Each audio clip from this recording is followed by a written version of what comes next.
warahmatullahi wabarakatuh.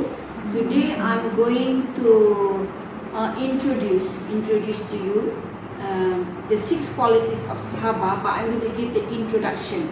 Why the 6 qualities of the Sahaba is very important for us to learn. Okay.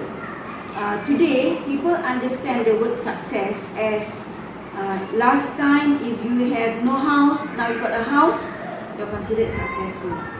If you don't have a car, you go by bus, now you go by car, you are successful. University, you do your PhD, you are successful. Last time, you don't, your business is very small, you earn like 1,000, 2,000 ringgit, and then your business becomes big, you earn like $1 million of profit, you are successful. But in the eyes of Allah, that is not success. If that is success, if the material position is success, then Fir'aun is successful. You know Fir'aun?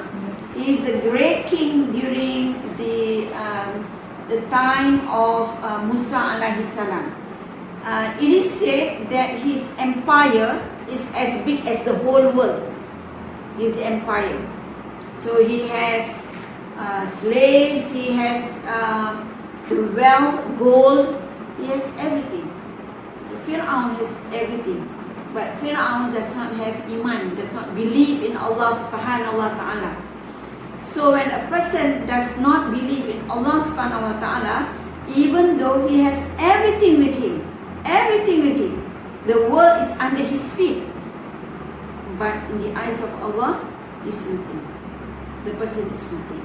So in the eyes of Allah, success is when you believe in Allah subhanahu wa ta'ala, you follow the commandments of Allah subhanahu wa ta'ala 100%, and you leave what is forbidden 100%, and you follow the way of the Prophet Muhammad sallallahu alaihi wasallam, then you are successful. That is success in the eyes of Allah subhanahu wa ta'ala. So anyone who has deen, who has iman, even the size of an atom, that person is successful. But you have the whole world with you, you have all the wealth, the gold with you, the whole empire, the whole army with you, but you don't have Allah, you are not successful. So this is the understanding of success that we have to define clearly. Define clearly the meaning of success. So today, success has been understood in so many different ways, but all those are not success. If that is success, Fir'aun is successful. Qarun is successful. He got wealth. He can turn iron into gold. He can turn steel into gold. He is successful. But that is not success. And Allah has proven that in the Quran. What happened to Fir'aun? Allah ordered the Red Ocean to swallow him, to drown him. Allah ordered the earth to swallow Qarun together with his palace. Qarun was swallowed. There's an earthquake that happened, and that earthquake only swallowed his palace and all his people. That's why it's called Qarun, the treasure that is being swallowed into the earth. So we have to understand, we have to be very clear about what is success. Okay. So the Sahaba, they are successful people. Why they are successful? Because in this world, Allah has promised them Jannah. Allah called them radiyallahu anhu. Allah is pleased with them. Reda Allah. Allah is pleased with them. The Sahabiya, Allah is pleased with them. We call them radiyallahu anha. Allah is pleased. When Allah is pleased with you, what is the greatest thing that you will get from Allah? Is Jannah. Everything. Once Allah is pleased with you, you will get everything. So that is success. So for us to be successful, we have to learn from the successful people. So the prophets of Allah, they are all successful. These are the successful people. But the prophets of Allah are chosen people. The prophet is maksum. They don't make any mistake.